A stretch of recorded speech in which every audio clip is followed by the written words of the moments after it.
السلام علیکم ویئرز، میں ہوں بلال اور آپ دیکھ رہے ہیں بیز انفارمیٹیو ٹی وی۔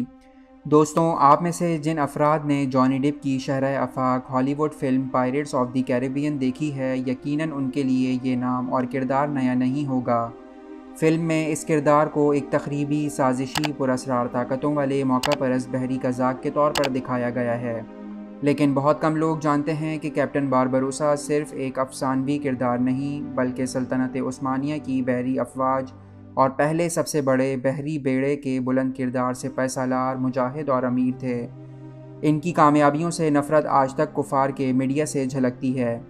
عثمانی خلیفہ سلیم نے البانیہ سے تعلق رکھنے والے امیر البحر بابا عروج کو طلب کیا اور وہ خطوط دکھائے جو ہسپانیہ کے مختلف چرچز کے تنگ و تاریک عقوبت خانوں سے مسلمانوں نے لکھے تھے، اور انہیں ان مسلمانوں کو ریسکیو کرنے کا مشن سونپا گیا۔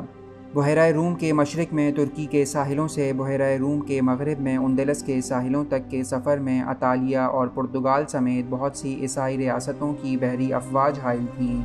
حکمت عملی کے تحت فیصلہ یہ ہوا کہ امیر البحر بابا عروج بحری افواج کی قیادت کرتے انہیں ہسپانیہ اتاریں گے، اور وہاں ان عقوبت خانوں سے مسلمانوں کو رہائی دلوانے کے بعد مغرب کے بعد انہیں وہاں سے نکالا جائے گا اور افریقہ میں مسلمان ریاست الجزائر لے جایا جائے گا تاکہ عیسائی بحریہ سے واپسی پر کسی قسم کی لڑائی کا کوئی موقع نہ بنے اور ان مسلمانوں کو بخیر و عافیت زمینی راستے سے واپس لایا جا سکے۔ اس مقصد کے لیے بابا عروج نے اپنے بھائی خیر الدین باربروسا کو الجزائر بھیجا، جہاں ان کا مشن عیسائی نواز مسلمان حکمرانوں کو شکست دینا تھا۔ بابا عروج کو مختلف وجوہات کی بنا پر حکمت عملی بدلنا پڑی اور وہ اپنے بھائی خیر الدین باربروسا کے پاس الجزائر پہنچے، جہاں ایک شہر تلمسان کے محاصرے میں ایک مسلمان حکمران نے غداری کی اور صلیبی حملہ آوروں کو عقب سے حملے کی دعوت دی۔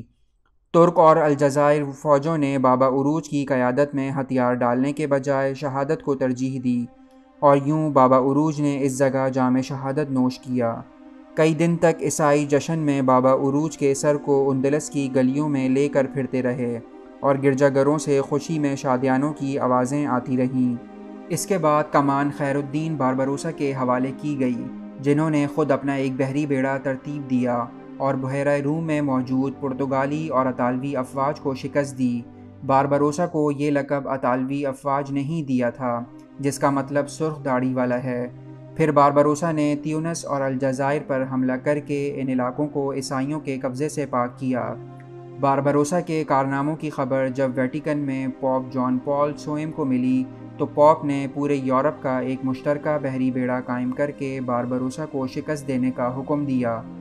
بلا شبہ یہ اس وقت تک کی انسانی تاریخ کا سب سے عظیم بحری بیڑا تھا، جس میں 6000 جنگی بحری جہاز تھے۔ مقابلے میں باربروسا کے بیڑے میں 1200 بحری جہاز تھے۔